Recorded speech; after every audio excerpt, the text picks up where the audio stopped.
All right, welcome everyone. I think people are still coming in, but we're going to go ahead and get started. So good evening. Welcome to In the Adirondack Library Zoom series. My name is Liz Bellier. I'm the Public Programs Manager at the Adirondack Experience, the museum on Blue Mountain Lake. The Adirondack Experience is the largest, most comprehensive repository of books, manuscripts, maps, and government documents relating to the history of the Adirondacks. Throughout this series, we are excited to bring you inside the library to explore Adirondack life, history, and culture. Throughout tonight's presentations, you can check the chat box for important links, and you may submit any questions through the Q&A feature. We will do our best to answer as many audience questions as possible during the second half of tonight's presentation.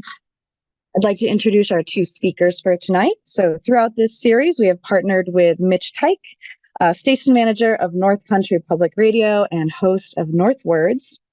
Northwords airs on the fourth Friday of each month on NCPR from 12 to 1 p.m. Weekly episodes feature interviews, on-site recordings, and special features that zoom in on the people and culture of the North Country and remind us what makes this region such a special and unique place to be. And it is my pleasure to introduce tonight's author, Aurora Pfaff.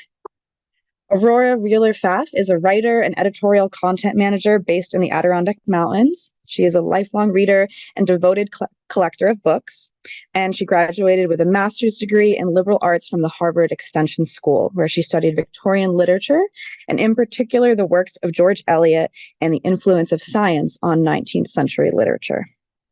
As a freelance writer, Aurora has been published in Adirondack Life, Majesty, Local Adirondack, New York Archives, and Beyond Words literary magazine. Her first book, The Photo-Rich Aviation in the Adirondacks, is set to be published by Arcadia Publishing this summer. Aurora is also currently at work on a memoir about her relationship with her grandmother, who helped raise her and for whom Aurora cared for when her grandmother was diagnosed with Alzheimer's. So without any further ado, I'm going to hand it over to Aurora. Thank you so much. First of all, I just want to say good evening. Welcome to everyone. Thanks so much for being here. And thanks for taking the time to hear about my new book. Let's start this slideshow. And if I could share that, that would be helpful. Let's see.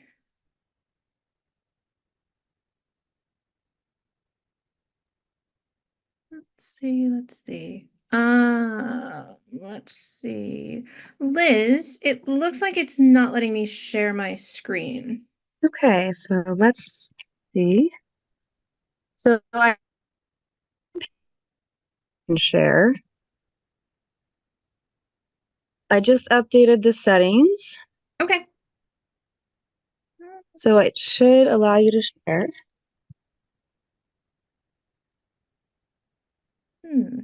Do you want to go ahead and share it? Because it seems I'm getting a weird error on my end. Okay. So sorry for the delay, everyone. Aurora, could you actually email that to me one more time, please? Yeah, sure. Hang on one second. So much. Yeah, no problem. Let's see. I'm happy to share it on my end if that's easiest. Sure, Mitch, if you want to go ahead and do that. Okay, stand by. I'll pull it up. Thank you. Thank you. And thanks everyone for your patience. Yeah, we appreciate the patience so much. All right, just pulling it up now.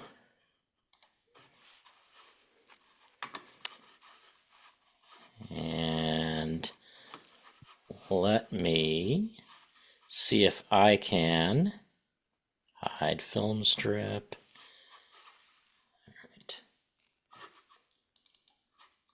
Folks seeing that? We're seeing it. Perfect. Only issue is I'm not sure I can do it as a slideshow. That's okay. We can do it right like this. That's totally fine. Yeah. And I'll just let you know when to go ahead to the next slide. Thank you so much, Mitch. You bet. Yeah, and thanks, Liz. Sorry, everyone. I appreciate your patience with us, with me in particular. Aviation in the Adirondacks is my first book, so to say that I'm excited to be sharing it is a real understatement. And the book will be available online and in stores June 10th. And it's part of Arcadia Publishing's Images of Aviation series. Their Images of America series are very popular, and they also have Images of Aviation. So I'm pretty excited to be part of that little club. I thought what we would do tonight is spend a little bit of time on the very first flight in the Adirondacks. It was a very historic event. It was surprisingly well documented, and frankly, it was a rather colorful event. And then what we'll do after that is take a look at a few other images that are notable for the period, and I think of particular interest before Mitch opens up the room to everybody's questions. So if we could go to the next slide, please, Mitch. An aviator by the name of George Gray made the first flight in the Adirondacks in October of 1912. This image shows him flying his aircraft in the Saranac Lake area. You can see the rather bare bones structure of the plane itself. And to say that this was an exciting moment, not just for the pilot, but for the people in the area, would be a bit of an understatement, I think, because it really started a period of time when aviation would bloom here. And it changed the way people traveled. And it changed the areas that people were able to access throughout the Adirondacks. Excuse me. Gray himself, who you can actually sort of see piloting the plane, was raised in Blue Hill, Maine. It's a very gorgeous part of Maine, on the coast near what is now Acadia National Park. And he was 33 years old when he received his pilot certification in 1911. And certification, we kind of have to put in quotes, because the federal regulations on pilot licensing didn't come into effect until the 1920s. So he was certified, but he was certified from his specific school, not by any sort of overarching government program that said, yes, you are fully equipped to fling yourself into the air in one of these sort of rattle trap contraptions. He earned that certification at the Wright School of Aviation in Dayton, Ohio, which was started by the Wright brothers. And it was Orville Wright himself who instructed Gray in how to fly a plane. And upon getting that certification, Gray almost immediately started to lease his own plane, and he paid for it by traveling and giving demonstrations, just like what you see here. Next slide, please. Gray had been invited to Saranac Lake by a local entrepreneur who went by the name of Carabill Bill Cooper. Cooper was a very eccentric fellow, even by today's standards, and certainly by 1912. He had delivered mail in Alaska. He was an expert dog sled driver. And when he moved to the Saranac Lake area, he started filming motion pictures in Upper Saranac Lake. And so there were some very, very early silent films were actually filmed in this area as well. And because of the weather, upon his arrival, so to speak, Gray ended up in Vermontville, not his intended destination of Saranac Lake. He was flying in the area of Whiteface Mountain, and because it was October, it was pretty chilly to begin with, and as you go up in altitude, it gets even chillier and chillier. So Gray was getting pretty frozen in bad weather, not on a great day. He landed in a farmer's field, not really sure where he was, walked to a nearby farmhouse, and phoned into town. He was a little dismayed when he realized he was not actually in Saranac Lake, but he managed. And the result was that almost immediately people headed out of town to Vermontville to see this fellow. Caribou Bill himself came out to check on his pilot.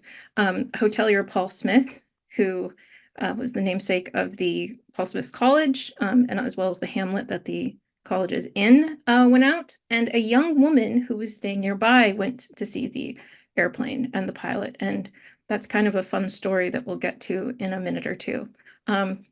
Everybody wanted to see the plane. Everybody wanted to see this pilot who had so noisily arrived in October in the chilly wilds of the Adirondacks.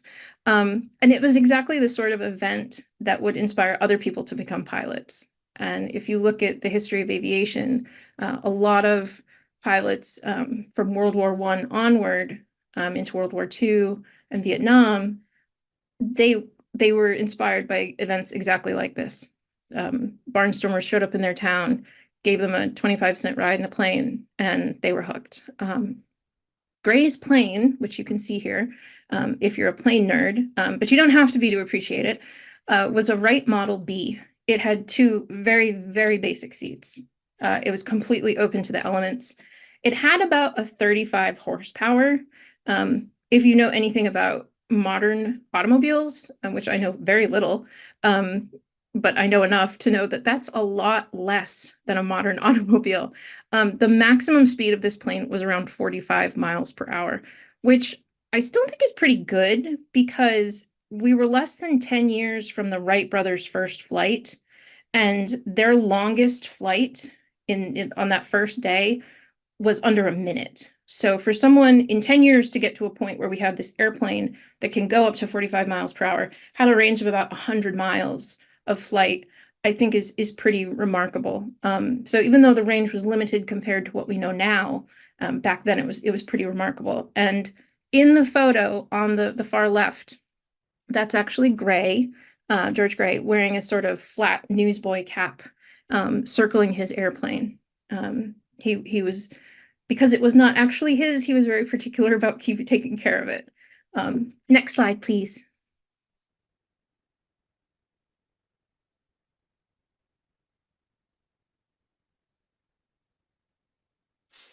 Sorry, I'm trying to get the next slide to come up. It's all good. We can pretend we're in 1912 now. This is we're just embracing it. Okay, I love this photo. This photo shows Gray on the right, in his cute newsboy cap. And on the left is a gentleman named William Colliker. Colliker was a local businessman and photographer. He had a shop in downtown Saranac Lake. He sold prints of his own photos. He developed other people's photos, sold gifts, and it's in many ways because of him that a lot of Saranac Lake history is extremely well documented. And wonderfully, George Gray's flight was no exception. Most of the photos I have seen are because of William Colliker. One of the things that I like best about this photo, aside from the fact that it's very sharp and clear and gives it a really interesting image, is that you can get a good look at some of the airplane and you can see how bare bones it is. And they're not just posing on us. They're actually in the seats. Those are the seats you would fly in, which is a little frightening, possibly. But there's a lot you can see right there, the engine, or part of the engine, which is very exciting. And Gray would stay in Saranac Lake for a few days. That was part of his contract with Caribou Bill. And he gave flying demonstrations and met with the public. And if we could go to the next slide, we could I could do a whole hour on just this image. I love this image and I love the story that it tells. It's my favorite image from the book, for sure. And there are, I think, over 130 images in the book. One of the ways that Caribou Bill and George Gray made money on this adventure in Saranac Lake was by charging admission. In Saranac Lake, the plane was kept under a large tent. Admission was charged just to enter. People really wanted to get to see the plane. I think nowadays we're probably like, oh, there's a plane, great. Back then it was really exciting. Most people had not seen a plane in live and in their own hometown, no less. Admission was also charged to watch demonstrations. And one demonstration that is mentioned in almost any account of his time in Saranac Lake, although there aren't too many accounts, is that he took part in a race against a car. At the time, Saranac Lake had a racetrack. It's my understanding that the location of the track was where, or near to where the current Bosse's building is, out on Route 3. And it was at the track that Caribou Bill arranged for George Gray to take part in this race against a car. And so in this image, you can see the car on the track and you can see George Gray flying above. And interestingly enough, and this is the great punchline, is that the car beat the plane. Because for one reason was that the tight turns of the track were handled much, much better by the car than by the airplane. And I would like to note that it's interesting, this is another coliker photo. Part of the fun for me of doing a project like this, of a book like this, is the hunt, the search for interesting images and interesting stories. This image I actually found in the collections at Wright State University. They have an exceptional collection of early aviation images. I was not even looking for this photo. I had heard the story, but I did not know that any images existed. And I was looking for something else entirely when I came across this image. And just before my deadline, I'd like to add. So if you're a researcher, if you're working on a project, it's almost never too late. Next slide, please. I mentioned that there was a young woman who showed up at the plane when it was in Vermontville. And this is an image, although not a great one, but this is an image of that young woman. She's standing there on the left in rather elaborate bloomers, and I presume some tall leather boots. That's her with George Gray. Her name was Edith Stearns, and she went by the name of Jack. She was born and raised in Culpeper, Virginia, and she just happened to be in Vermontville on a vacation. She was visiting a friend of hers who I believe had tuberculosis. Paul Smith, when he came out to the plane, asked Gray to give him a ride, and Gray said no. Miss Stearns asked Gray, and he said no. She offered him $50, which is quite a huge chunk of money, and he still said no. But eventually, she persuaded him to take her for a jaunt. Because the plane actually had no seatbelts or safety straps of any kind. She was attached to the plane's seat with luggage straps, and enjoyed a very, very chilly flight to Saranac Lake. When they landed in Saranac Lake, the plane was rolled into that tent, and she was still strapped into it because they didn't have time to unbuckle her yet. Gray ultimately refused the $50 that she offered him, and they actually fell in love. They got married, and for several years, they actually flew together.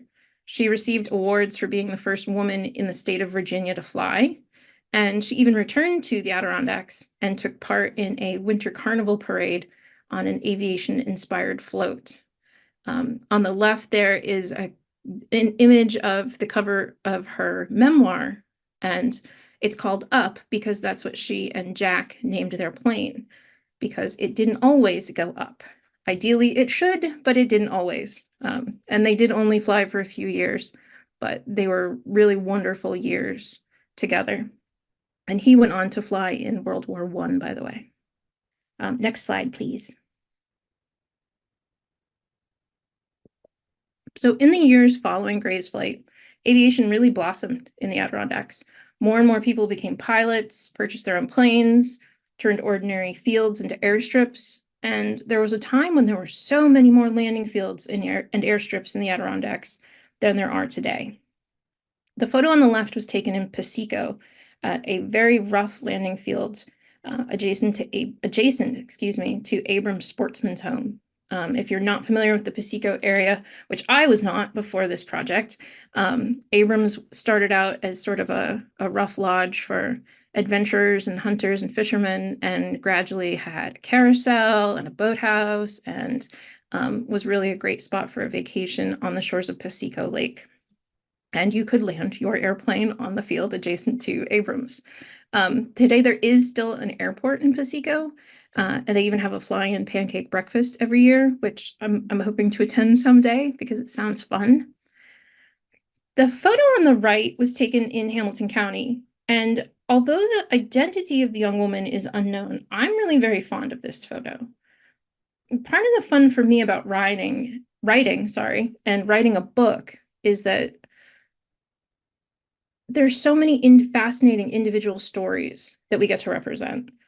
We don't know who this woman was. We don't know, for example, if she was a tourist, if she was a local, whether or not she even flew in the plane. But we do know that seeing a float plane for her was something really exciting. And based on her smile, I mean, she looks radiant with excitement. And I think that in itself is pretty wonderful. And that is a thread I've tried to pull through the whole book of the people involved in all of these adventures. And we'll see a few more as we keep going. Next slide, please. One of the biggest developments in aviation in the Adirondacks was the way that aviation often enabled easier, quicker access to the wilderness, particularly remote areas. In the photo on the right, a man and a woman with a float plane are surrounded by a curious, excited crowd. This is at Pine Island on Piseco Lake. And interestingly enough, if you look closely, there are at least 2, maybe 3 guide boats in this image. There's one in the foreground, and then there are possibly a couple in the background beyond the airplane. On the left, 2 men are paddling a canoe filled with some gear past a docked float plane in inlet. And what I think is so interesting about these photos is that they do show a contrast between old and new means of transportation, but yet we also know that the two could coexist. The docked plane and inlet on the left belonged to Harold Scott, a man also known as Scotty, who ran a business that included transporting hunters and adventurers into the wilderness, along with all of their very considerable gear. And that often included canoes. Next slide, please. Thank you, Mitch. You're doing a fantastic job, by the way. I really appreciate it. My pleasure. This, the one gentleman on the left in this photo is rather famous in the Adirondacks, and it's another example of those contrasts coexisting. This is Noah John Rondo, the famous Adirondack hermit, and that is him disembarking a helicopter in Saranac Lake. And as a lot of you may know, Noah John Rondo lived very far afield. He lived in a place that he referred to as Cold River City, where he was the mayor also being in quotes because he designated himself the mayor, and also because the population was a population of 1, and that was him. And he loved his life in the wilderness in Cold River City, quite famously. But aircraft did actually play a role in his time in the wilderness too, which I think is really a fun contradiction and a fun element to his story. On more than one occasion, supplies were brought to him by plane. And in this photo, he's actually being taken to the National Sportsman's Show in New York City. Cold River City is in a very nice isolated spot, sort of south of Lake Placid, north of Newcomb, east of Tupper Lake, tucked into the woods, tucked into the mountains near the Seward Range. And the helicopter actually went to Cold River City to pick him up. Somehow it was agreed that he would go to this sportsman's show as this Adirondack hermit to be shown off on display, essentially. And the helicopter truly went and picked him up. They did stop in Saranac Lake where this photo was taken, and then he was taken on to New York City. And I was delighted to find out that sometime after this, he actually took a flying lesson himself, not in a helicopter, but in an airplane in Lake Placid. Next slide, please. This image is a fun one. I thought I would make this a informative but also fun event. And it helps illustrate the point about access to the wilderness. The plane belonged to a gentleman named Merrill Phoenix. You can see him standing there unloading. His float plane business was known as Phoenix Adirondack Flights or Phoenix Air Service. I've seen it both ways. And he and the gentleman in the plane are unloading for a trip. And for the most part, all you can see are cases of Genesee beer. I don't know if they were using the boxes. Maybe they were reusing them. Maybe they really were going out and spending that much time needing some Genesee beer. But you can also see there are wooden crates, there are large sacks, and there is even the nose of what appears to be a guide boat in sort of the lower right-hand corner of the photo. And this was a very common thing for anyone who wanted to spend time out in the wilderness, whether they wanted to go hunting or fishing or simply camp.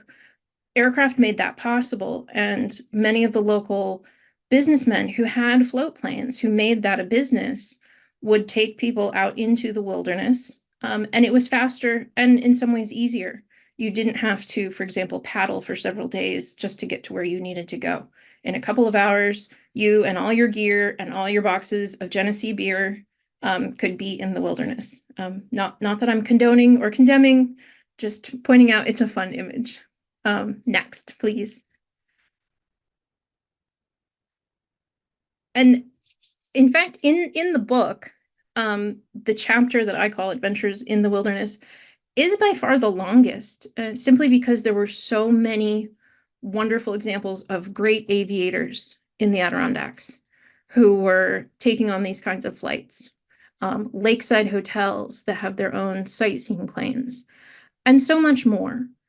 It was definitely, it was a business, but it was also a joy. It was also something that really shaped the Adirondacks for a period of time. Some of these businesses, like Payne's Air Service in Inlet and Helms Aero Service in Long Lake, have been around for decades, and they're actually still going strong. The photo on the right shows a plane piloted by one of the Windhausen brothers. And I very much enjoyed learning about the Windhausen brothers in my research. Bud and Chuck were exceptional pilots who served in World War II, and they had a flying service as well. Many of the pilots mentioned in the book were military pilots. Pilots like the Windhausens, Payne, Helms, Bird, and others, whether they were in business for 5 years or 50, they truly played a role in how humans access the wilderness. And it wasn't just for sport. Next slide, please. So we know that people went into the wilderness to just for the joy of it, so they could go hunting, so they could go fishing, so they could see the Adirondacks from a new perspective. There were a couple other fun things that airplanes have been used for, and really some very good, in fact. The photo on the left comes from the collection of the Adirondack Experience, the museum on Blue Mountain Lake. And I do want to say a special thank you to Dory and to Jenny for working with me. If you're a historian or a writer, or simply someone interested in history, this is really, truly a great organization to work with. And the collections are suitably immense. The image on the left shows a biplane spraying the forest below from a very low altitude, which I think is interesting.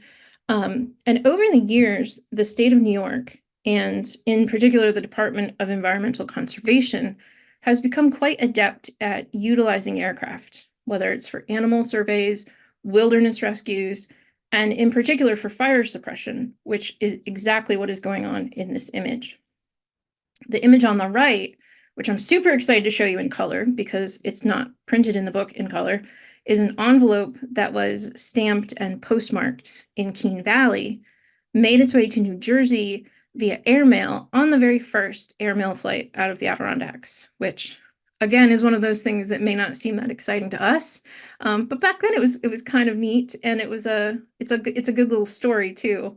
In 1938, the Postal Service was trying to promote airmail as a better, quicker way for people to send and receive letters. This specific flight took off from Marcy Field in Keene Valley, and it was piloted by a local physician named Alfonso Goff, who was a very ardent and skilled pilot. He was such a part of Keene Valley and of Marcy Field that today Marcy Field is dedicated to him. And if you take a look at the book, which I'm not trying to convince you to buy it, you could borrow it from a friend who buys it, but you'll actually find a few more photos of him and more about his interesting story. He was the sort of friendly, humorous local country physician who could do it all, that we actually don't find much these days.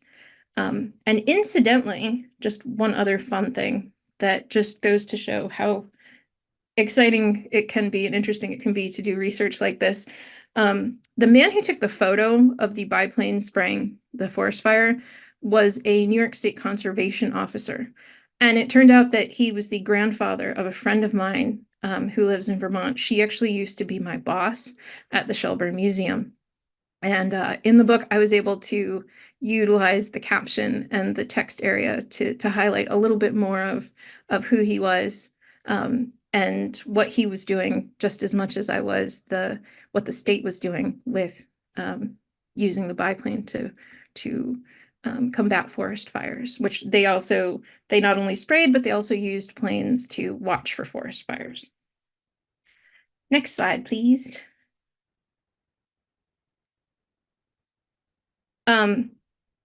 I did note earlier, and you may have noticed as I've been talking throughout the course of this evening, in many ways, the people behind the controls of the planes are just as much the story, if not more, than who flew what and when.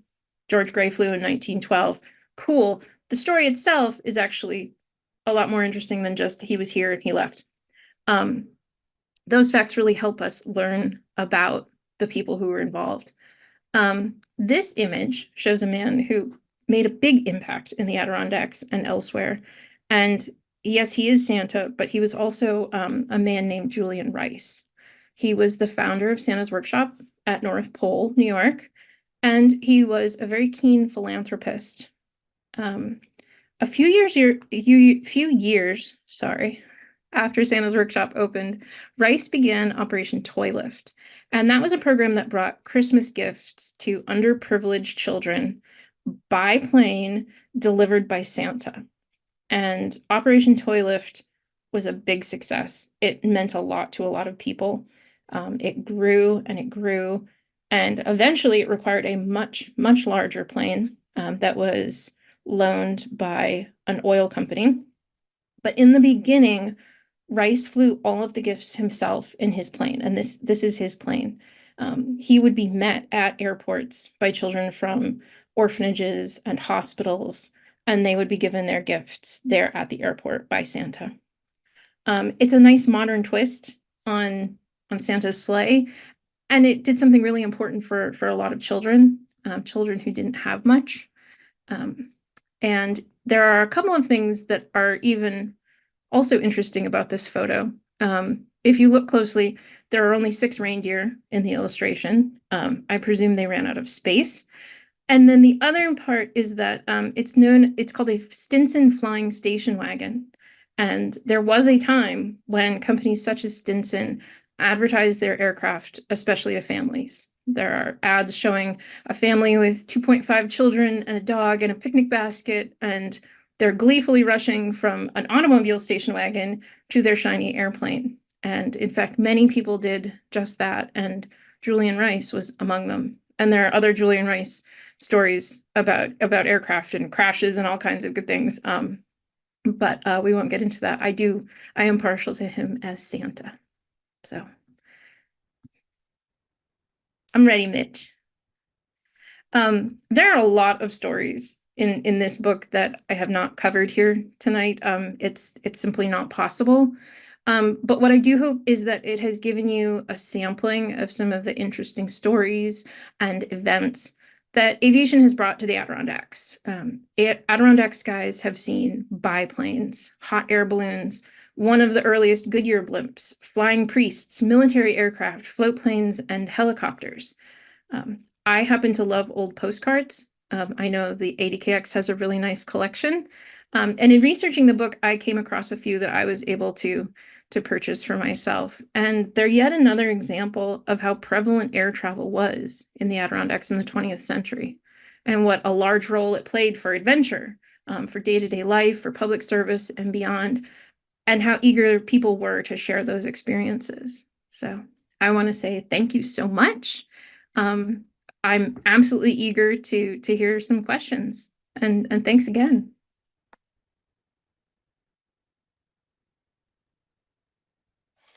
Well, thank you so much. What a terrific presentation. And the questions are already beginning to pile up, so I'll get to them as quickly as I can. I wanted to set the stage a little bit, though, and this kind of reflects one of the questions that we've already gotten. I'd love it if you would make the personal connection to this book. What was it that first captured your love of flying? I was hoping you'd ask that question, and I was sort of preparing myself to not go on for an hour in answering it. Um, I have been interested in the night sky and space travel since I was a kid. My mother, who is watching from her house tonight, can attest that I was very much obsessed with being an astronaut as a child. And a lot of astronauts start out by being pilots. And I was always interested in taking flying lessons. And it just never quite happened. And a couple of years ago, as part of my day job, one of my coworkers, who's a friend of mine, went on a discovery flight and said, "Will you read my blog to make sure it's okay?" And I read the blog, and the very same day, within moments of finishing it, I was on the website booking my own discovery flight. And because I just thought, this just sounds amazing, I have to do this. I went and I did it. And as I was in the air having this amazing, brilliant time, I started to think about, well, who else has been flying in the Adirondacks? You know, who was the first to do this, and what are some of the cool stories that have to be out there? And that's the story. And maybe this is a dumb question, but what is the definition of a discovery flight? A discovery flight is usually you get to go up in the air. You're not necessarily at the controls. You might get a little bit of a feel for handling the yoke, which is what you essentially move the plane with. And it's really meant to introduce somebody to what it's like to be in a small aircraft, what it's like to be at the controls of it, and to see the world from a sort of a different perspective. Has that been followed by any other time behind the yoke? Yeah, it has. Yeah, I've been fortunate enough to I live in Saranac Lake, and um Adirondack Aviation Academy over in Lake Clear has flight lessons, and so I've had some fun with that, and it's yeah, it makes my mother very nervous. So, hi mom. Well, okay, and we'll get to these questions in a moment, but if you were to compare the feeling of being a passenger on an airplane to the feeling of actually sitting behind the controls of a plane, what is that sense like for those of us who haven't had that privilege? Oh, it's dreamy. I think would be a good word for it. I think it also, you're in such a smaller aircraft. We're talking a four-seat aircraft here. And to have that feeling of lightness, of you're this tiny thing and you can go anywhere you want, really. I mean, there are no, I like to talk about how there are no roads up there. There are no prescribed paths that you have to stay on, or you can't go here, you can't go there. It's very dreamy, it's liberating, it's beautiful, it's wildly terrifying at times too. Yeah. I gather your mom has not gone up in a plane with you at this No, point. no, no, no, no. I don't see that ever happening. Um, so let's talk about how you pursued this book project. Yeah. You got into it a little bit in the presentation, but first of all, why did you limit it to the time frame that you did? What was significant about the time between, say, 1912 and about 1960? Um, once you get into the 1960s, um, it gets a little more, you start to run into some interesting, I won't say roadblocks, but there are some interesting complications, which I get into a little bit in the book, because once you start, for example, float planes nowadays are much less prevalent than they were for a time, because they're considered um, motorized equipment that you can't have on a lot of Adirondack lakes. And so there are a lot of regulations. And it felt like to me that kind of around the 60s was a good time to stop. There was commercial flight much more than there is now in the Adirondacks. that was about to start to change too. And I felt like it was a good range to go from this very first thing in this freezing cold open air plane through float planes in the wilderness and some of the unique characters who flew them. And there are mentions of unfortunately there were crashes and there were different incidents, and it felt like a good range to stop there. Plus, I was limited in my page count. The publisher limits you to 128 pages, I want to say, and there are only so many stories I could tell. That's for the sequel. Yes, exactly. Yes. I do have people saying to me, what are you going to do next? So that is something to consider. Um, what were you mentioned obviously the Adirondack experience and the library and the extensive collection, but what were the other resources that were most helpful to you in locating photos and maybe as importantly the stories behind these photos? Oh, yeah, that's a great question. I was really very fortunate that we have some fantastic local historical societies and libraries, and the people who work at those, I think, are just really wonderful saints of the Adirondacks because they're preserving this history. The Keene Valley Library, the Saranac Lake Free Library. I worked with Michelle Tucker there, who is a treasure. If anybody's worked with Michelle, they know all of these places are so eager to share what they have. The Piseco Lake Historical Association, the Wilmington Historical Society. These were all places that said, yep, here we have these images, you're welcome to share them. And we're able to pull resources that did help tell some of those stories. The other thing that I found extremely useful was the Northern New York Library Network's digitized newspaper collection. That made a huge difference. I want to jump to some of the questions that we've gotten from our audience, and one of them I think dovetails with this. What surprised you the most about your research for the book? Oh, let's see. What surprised me the most? Probably some really fun stories of hot air balloons. There was a time when hot air balloon races were quite a thing. And that I think surprised me. I think there were elements like that that we don't even think of nowadays. We think of hot air balloons as something pretty that you go for a little scenic ride in, and the depth and the breadth of the things that came to the Adirondacks, the Goodyear blimp, and all of these things that were, I mentioned the flying priest. There are some really quirky stories, and I think I was so pleasantly surprised by how unique they all were. Well, and I think one of the things that jumped out at me in looking at the pictures and reading some of the stories were how much the pilots in the area were willing to do whatever was needed from aviation, whether it was flying doctors places or helping with rescues or what have you. Yeah, yeah. Oh, for sure. They were there were people who there's a whole quite a few the Helms family in Long Lake, Birds and Payne and the Windhausens, Scotty, Merrill Phoenix. They would go in the middle of the night to bring a doctor to some remote camp where somebody was sick. They would drop everything to take a kid, vice versa, from the camp to the nearest town with a hospital.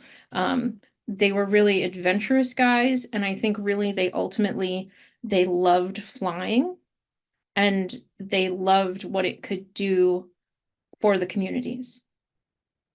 You briefly mentioned passenger aviation, and it would probably surprise people to learn just how extensive passenger travel was through the Adirondacks in these early days. Yeah, it's kind of amazing. I think when I first moved to the area, I think that the Cape Air flight to Boston was a thing. It's a small plane too. But yeah, there was a time when there were multiple daily flights to New York City on large DC-3s. Colonial Airlines would fly people out of Saranac Lake. There was a lot of, it was much easier at the time for people to fly out of Saranac Lake, for example, than it would be to drive to Albany or Burlington or Montreal, which is what most people end up doing nowadays. And certainly the private planes too were a big deal. There's I think a picture of an advertisement in this book uh, making the case that you can fly from multiple places in the Adirondacks to Bermuda. Yes. Yeah. And for, sort of reasonable fare. Yeah. Yeah. That it was certainly an easy thing. The same airline also um advertised in the other direction that people could easily fly up to the Adirondacks to go skiing. They referred to the ski plane that you could essentially just, as if you could hop off the plane and there you are skiing. Um, Someone named Lolly is asking, did the planes also connect with the trains in the Adirondacks? Oh, that's a good question. I don't know in terms of specifics if, for example, you could land a plane and meet a specific train at a certain time. I do think that there was some overlap, but there was also a significant period of time where, as planes were becoming more prevalent, train travel was becoming less so. Certainly, automobile travel became much more accessible and easier for people. And the need to, if you were going to get to Racket Lake, for example, or Tupper Lake, you didn't necessarily have to take the train anymore. So I think there was some overlap. And that's a really good question, actually. That's kind of an interesting potential, research thing to look into and see to what extent. I hope that answers your question, Lolly. Lolly also makes a comment that Lolly writes, I flew on Pains, taking off from Seventh Lake for my first flight over the inlet. Over the inlet Old Forge Rondax Lake area. I was not aware of their history and really appreciate what I've learned in this presentation. Oh, that's awesome. Yeah. Oh, that makes me really happy. That right there that's worth $1 million to me. Because I think it's so fun. And I have heard a lot of people say, oh, I took my first flight, or there's a postcard that I shared in the book. Of a young girl who went on a 15-minute flight, and she sent a postcard home to her family, and what the postcard said about the flight. And I just think that is so fun. I would love to try to add up how many people got their first flights in this area and on those short hops. Well, and that works well with a question that Anthony, who sent a number of really good questions, he asks, was flight in the Adirondacks during the period of this book generally only affordable by wealthy people visiting there? But it sounds like there are some cases where it was really affordable to take a short jaunt up in the air and maybe over a lake or two and back. Yeah, that is, I think that's one of the wonderful things that has been the case. There are certainly a number of instances where Marjorie Merriweather Post, for example, bringing her rather massive private jet to the area. But there are just as many with people who could. It was certainly much more reasonable to hire a plane to take you and your fishing buddies out into the wilderness, or to take a 15-minute ride just to try it out and see. And there were a lot of times when, whether it was the pilots themselves who would offer inexpensive flights, Dwight Church in the Canton area did the same thing. He loved giving people flights, very inexpensively. And sometimes flying circuses that would come to the area. I was amazed. That's another thing I was surprised by, that flying circuses actually came to Lake Placid, to Malone, and that was another way that people could take extremely inexpensive flights. And I think that is something that I kind of envy all of those people for having those inexpensive flights to hop up and see what the world is like from up there. You mentioned Dwight Church, Mhm. who flew out of Canton, and his contribution was not just in taking people up, but also the photography that he did. If I remember correctly, he actually designed special photo equipment to be able to capture these aerial photos that I think historians have loved for years. Yeah, yeah. Dwight is a really cool story. His granddaughter Lamar Bliss used to work for NCPR, I think, for a number of years. Dwight called himself the flying photographer, and he did a lot of different things. He modified a camera so that he didn't have to fuss with it while he was trying to pilot the plane and lean out the window and take a photograph. And one of his cameras, if not the camera, is actually in the collection at the 80KX, which I think is pretty cool. And he took photos of farms. He loved approaching farmers and offering photos of their farms from the air.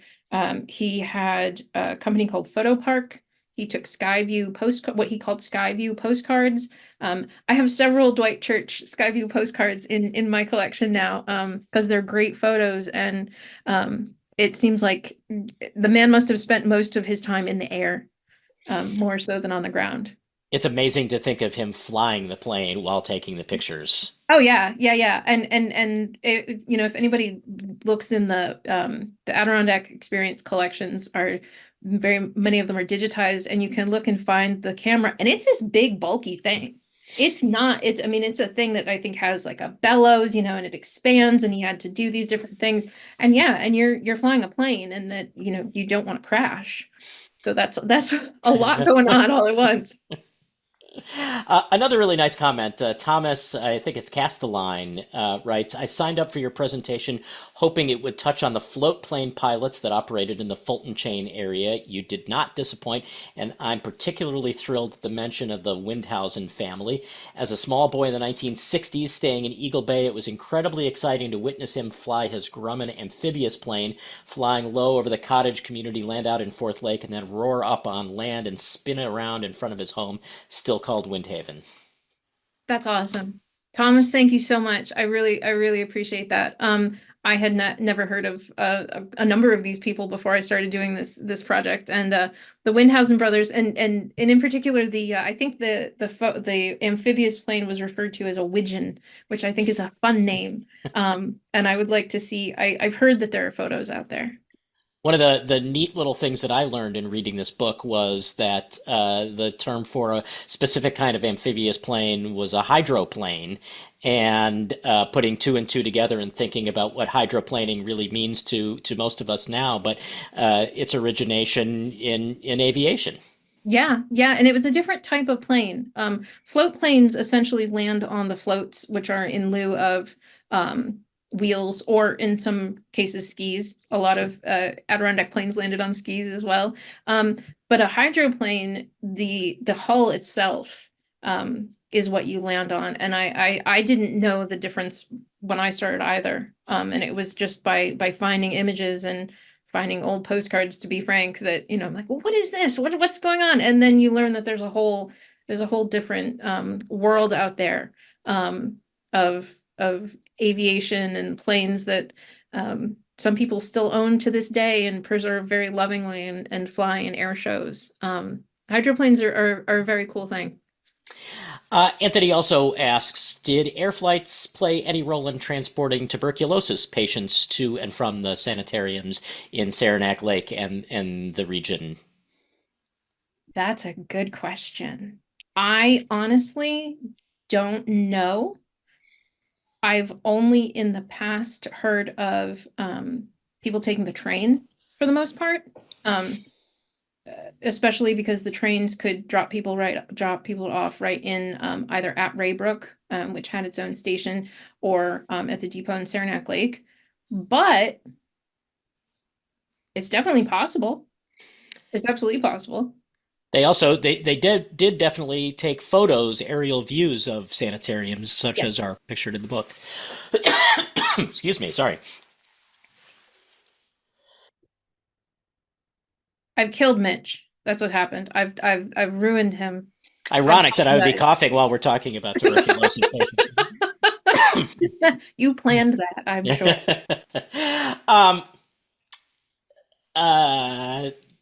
So another question, if not tuberculosis patients, it was interesting to read that planes took a fairly steady stream of boxers to the North Country.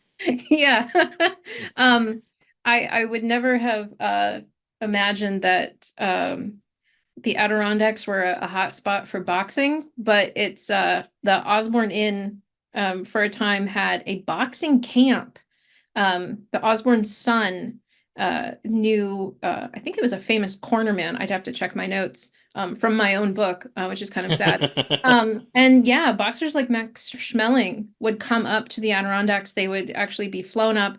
They would do go to this training camp, and they would also have sort of under the lights boxing matches that people could attend. And that's yet another aspect of something I would have had no idea was a thing. I'm not especially interested in boxing myself, but to see these photos of Osborne's Inn, especially, it's this really bucolic, pretty lakeside place that looks like a nice country inn, so to speak, or lakeside inn, and to think about all of this, the famous boxers who came up, it was most unusual, and people.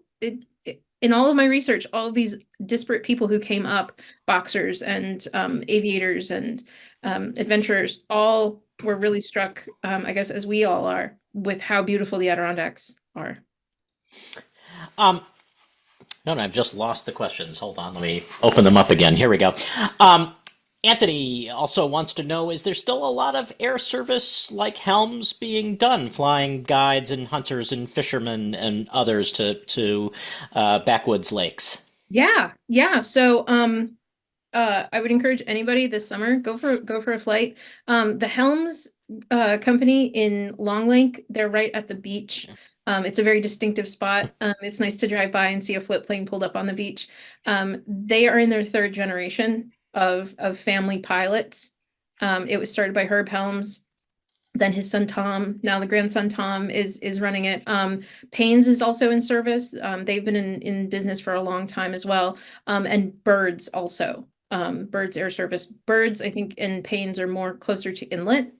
And it looks like Annabelle just put up the link for going for seaplane rides in Long Lake. So I would absolutely encourage that. Richard Evans wants to know, is there an opportunity these days to see vintage planes flying in the Adirondacks? I wish there were. Not that I know of, but it is possible. It has happened. There is a plane that appears in the book that it turns out was sold here and there, and it's since the 1940s, 1950s. And is still in remarkably good preservation and remarkable use, and at one point came back to Pasico. The current owners flew it to Pasico, so that at the time there were still quite a few old timers around who had flown it and were able to see it. I would love it. I do think some of the fly-in events that happen in Pasico, there's one in Ticonderoga, I believe. That's an opportunity maybe to see some vintage planes, that is. I know there's also some more modern planes that go. John Peck would like to know, here comes a spoiler alert. In your research, have you run across stories of Johnny Knox of the Knox Gelatin Company? He had a huge seaplane hangar on Lake Pleasant. Yes, I have. Yes. And actually, I was originally going to have a photo of Johnny Knox in his plane in the book. And it, unfortunately, I'm sorry to say, did not make the cut. But when I was reading about Mr. Knox, it didn't really strike me that if Knox is a fairly ordinary name. No offense to the Knoxes. Yeah, to find out that it was Mr. The gelatine heir himself was had an amphibious plane as well. My dogs are saying hello. Hi. A number of sound asleep behind me. I could only wish. A number of really nice comments to read. This one from Judy Pfaff, who I imagine might be a relation of some kind, says, "Love this, such a wonderful presentation, Aurora. Looking forward to reading your book." Thanks, Judy. She's my sister-in-law. Julie Robard says, "Fantastic research and very excited to get a copy of your book. Congratulations, Aurora." Thank you. Jay Taylor writes to say, "Just have to say my first seaplane ride was with Bus Bird out of Holly Lodge on Limekiln Lake. We have a number of family movies documenting those early flights. It kindled my love of flying." See, yeah, exactly. That is so cool. And that's what I love about this sort of thing. You know, somebody goes on one flight and then it changes their life. And then they have great memories too to look back on. That's awesome. Thank you for sharing that. Do you remember what was your first flight? My first flight was on a big, awful, boring plane. I was going with a friend and her family to Orlando to go to Disney. And I think I was in like the middle of the middle row. You know, I didn't have a window seat and all that kind of thing. And that does stick out at me as being wildly boring. So that had no role whatsoever in kindling your love for No, flying. no. Mine was actually, well, I think I was really young and went to visit relatives, but I remember very, as well as you can remember a flight when you were 5, flying to Norway on a big 747, and it was about the most exciting thing that had ever happened to me to that point. So, Yeah. yeah. Yeah, that's exciting. Richard Evans writes, fascinating presentation. Can't wait to buy the book. Many thanks. Thanks, Richard. I don't even know him. That's great. Another comment from Lolly, who says, one interesting note is that floats and aviation plays a role today. The DEC uses a helicopter with an added skid and pontoons when they stock fish. There's a lot on stocking fish in this book, I know.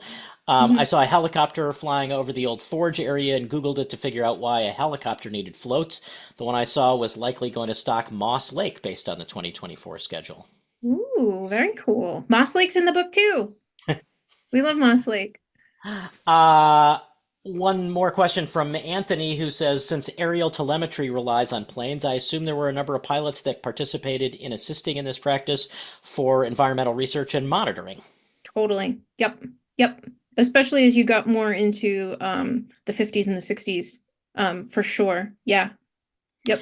There were a lot of instances where, you know, some of the flight time would get bought up by the state doing research, doing all kinds of that type of work and wildlife surveys. Yeah, for sure. Acid rain research as well. As you were doing the research for this book, was there a holy grail of aviation photos out there that that you heard about but couldn't get your hands on? That's a good question. I think it was more a case of hoping that, you know, I reached out to a lot of different people, and some people said, you know, we didn't keep anything, or, you know, we were too busy, you know, we're too busy flying the planes. And so I don't think there was necessarily a holy grail. I think I got really lucky with the George Gray photos, to be quite honest, because that very easily could have been no photos at all. And so it's amazing how well documented that was. Oh yeah, for sure. And it's kind of astonishing in a way. And so I really lucked out. I really lucked out in that sense. I think I have to just, you know, go with that and not have too many regrets otherwise. John Peck writes, my first flight was with Bill Wilt when he was forced to land on our lake back in the early 50s. I was hooked, still flying my vintage 1946 Cessna in my 80s. Sweet. That is amazing. See, this is why I did this project, because this is so much fun. I'm so in love with hearing these stories, of learning about people who have amazing planes. I'd love to see photos. This is all very cool. I love that he shared that. I'm very grateful. And this important question from Robert Wheeler. Oh, Robert. Plans for your next book? I don't know yet. I have a few ideas. I have a few ideas. I have to get through this summer of let's get this one out on the shelves. I have a few different talks I'm going to do this summer. But yeah, I'm thinking about it. Thank you, Robert, for the question. Well, thank you so much for a wonderful presentation. A couple of questions we didn't quite get to, but it'll leave people wanting more. And Aurora, thank you so much. Thank you. This has been really a great time, and I appreciate it. And I appreciate your fantastic questions and everybody taking the time to spend the evening with us. And let's turn things back over to Liz at the Adirondack Experience. Great. Thank you. Thank you, Mitch, and thank you, Aurora. for a really interesting and informative conversation. And thank you to everyone at home for tuning in. We invite you to join next month's program, our final Zoom program in this series, for a little while on June 3rd with author Alice Payden Green about her book, Outsiders, Stories of Growing Up Black in the Adirondacks. For more information and to register for our upcoming Zoom program, you can head to theadkx.org/events. And finally, it's that time of year. The Adirondack Experience is opening up for our 2024 season on May 24th. And so we very much hope to see everyone at the museum this summer in person. And otherwise, thanks again, everyone. Have a wonderful evening.